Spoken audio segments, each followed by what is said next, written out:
ബൾട്ടി എന്ന് പറയുന്ന സിനിമ കണ്ടടേ, ഒന്നും പറയാനില്ല. അടിപൊളി പടം, അടിപൊളി പടം. ഞാൻ നല്ല രീതിയിൽ തിയേറ്ററിൽ നല്ല രീതിയിൽ എൻജോയ് ചെയ്തിട്ടുണ്ട്. എൻ്റെ പൊന്നെ, ഷൈൻ പുള്ളിക്കാരനെ പറ്റി പറയണം.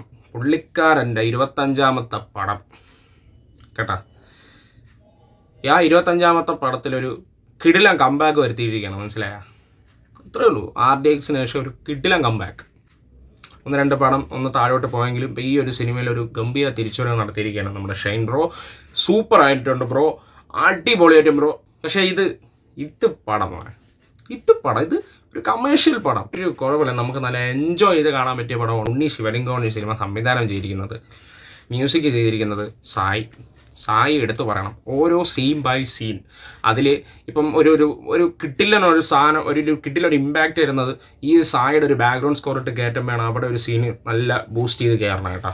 സായിയുടെ ബാക്ക്ഗ്രൗണ്ട് സ്കോർ പ്ലസ് മ്യൂസിക് എടുത്തു പറയണം, നൈസായിരുന്നു. 2 കോടിക്കുള്ളത് ചെക്കൻ നല്ല രീതിയിൽ പണിയെടുത്തിട്ടുണ്ട് കേട്ടോ. അൽഫോൺസ് പുത്രൻ, പിന്നെ പൂർണിമ, സെൽവരാഘവൻ, പിന്നെ ഫ്രണ്ട്ഷിപ്പിലെ മറ്റേ 2 പേരുണ്ട്. അവർ 2 പേരെ പേര്, ഒരാളെ ഞാൻ 1-2 സിനിമകൾ കണ്ടിട്ടുണ്ട്, പേരറിയില്ല. പക്ഷേ പിന്നെ വേറൊരു പുള്ളിക്കാരനും കൂടെ ഉണ്ട്. 2 പേര് നൈസായിരുന്നു. പിന്നെ ശാന്തനു എടുത്ത് പറയാം. ശാന്തനുവിടെ ഒരു കിടിലൻ, ശാന്തനുവൊക്കെ ഒരു രക്ഷയില്ലടേ, അങ്ങനെ നൈസായിട്ട് അഭിനയിച്ച് വെച്ചിട്ടുണ്ട്. പിന്നെ ഫൈറ്റ് സീക്വൻസ് ടോപ്പ് നോച്ച്, സത്യം. ഫൈറ്റൊക്കെ ഒരു രക്ഷയില്ല. ഇൻട്രോൽ പഞ്ചായാലും അവസാനത്തെ ഒരു 30 മിനിറ്റ് പൊളിച്ചിട്ടുണ്ട്.